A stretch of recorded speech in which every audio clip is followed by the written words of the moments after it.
Hey, this is Joe Price. I just wanted to show you a way you can help with our Puerto Rico project. We're working with a mission there. We'd really love it if every new convert can have 100 names to take to the temple and people they're related to. And so one of the ways we're doing this is trying to create more green temples on the tree.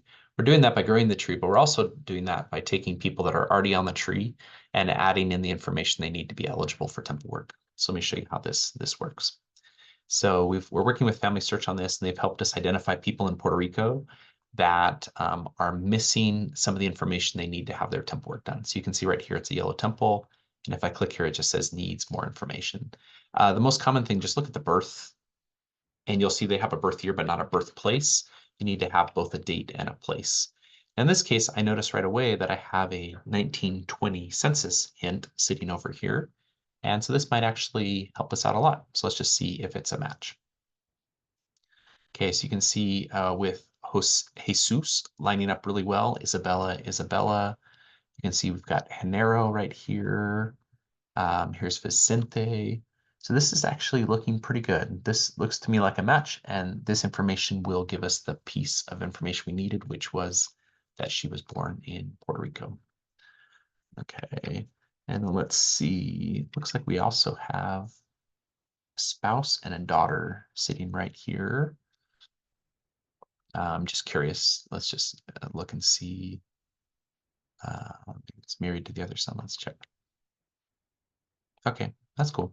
So then we can attach this. Notice we also have a good match there, even though the birth year is off by 2 years. And then we could add this person. 1919 is kind of borderline in terms of adding, but I'm going to add this person, and I'm going to write in would be 104 years old. Okay. So that was just kind of bonus what we just did in terms of attaching the source to the wife.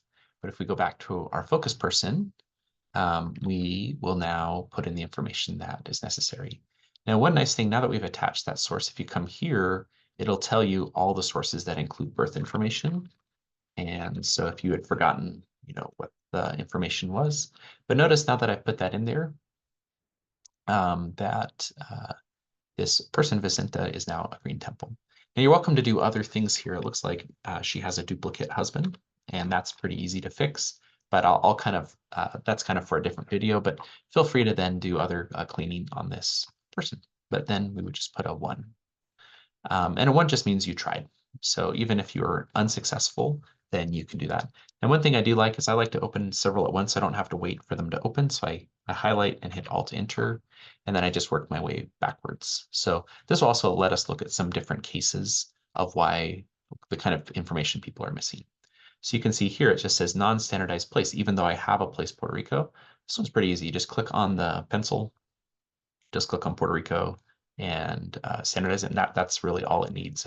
And notice you don't have to check if it turns a green temple, it will, but if you are curious, you can just hit refresh. You can see here it says invalid characters. Okay, so I'm actually, easy thing here is just take out the question mark. That was just, you could actually see it sitting there in the record in the census. But if you did want to know that middle name, it looks like it's probably Bloss. And so by attaching these other records, we could, oh no, Bloss is his last name. Here, let's take a look. Okay, so here, actually, this is good because then we found, in the process of doing this, we found a duplicate. And so we probably would want to merge this. And so if you feel comfortable merging, that's not really part of the Yellow Temple project, but if you feel comfortable doing this, then you could do that. And I'll come back and do that.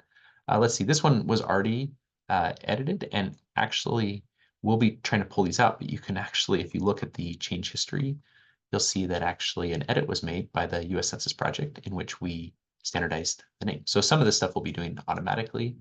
Okay, this is a hard one. You got a bunch of invalid characters. So again, this might be one where you go look at the census image and see if you can read it. Or maybe pull it over here onto Ancestry and see if maybe a user has submitted a correction, but that would be a harder one. And honestly, if it's harder and you're not sure what to do, you can always feel comfortable skipping it. And then let's come here. So right here, notice we only have a birth date, we have a death date, We hit show all, let's see right here, this is going to give us a birthplace, and you can see it agrees across the two. So this source, this record hint, then gives us the information we need to allow this person to become a green temple. So we'll attach that.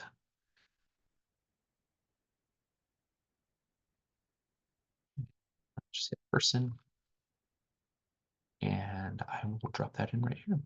So hopefully you can see that a lot of these, there's just a little bit you need to do. Others might be harder, and you should always feel comfortable skipping those. And then you'll just come in here and mark all those as done. And then I'm going to go back and merge that duplicate that we highlighted.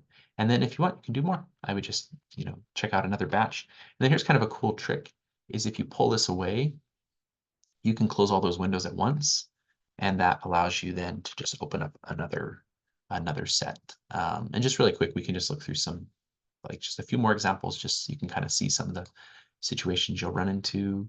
So here, non-standardized place, that one is going to be really easy to do. Let me pull this. And a lot of those will actually be done automatically. So again, you just click there. Okay, right here it says problem with name language. Okay, this is an interesting one. Come here, just put this on Spanish. Okay, and usually that will fix it. So I'm going to move this up here, delete that, and hit save. So it was being recorded in a different language, and so that was causing a little bit of trouble. Nevis I'd have to go look and see if Nevis is a place in Puerto Rico. One thing we could do is maybe Google Nevis Puerto Rico. That's the thing is I just don't recognize that as a place in Puerto Rico. So we could skip that or maybe go look on Ancestry and see. There is a Nevis in Cuba, so that's possible. But again, this is probably one that I would just skip. And again, here, this is a super easy one. Just click on Puerto Rico. And a lot of those will be done automatically. And then finally, this one here, same thing. So you'll see a lot of these we can do pretty quickly. The cool thing, though, is that that person was just sitting there and couldn't have their temp work done. Nobody could use Ordnance Ready to access them because of just that one little change that we needed to make. And now that we've made that change, now it's all set to go. So thanks for helping with this project. I hope you can see that a lot of these are pretty easy to do, and we might as well focus on the ones that are easy because we can move through those really quickly and make a lot of these people eligible for temple work.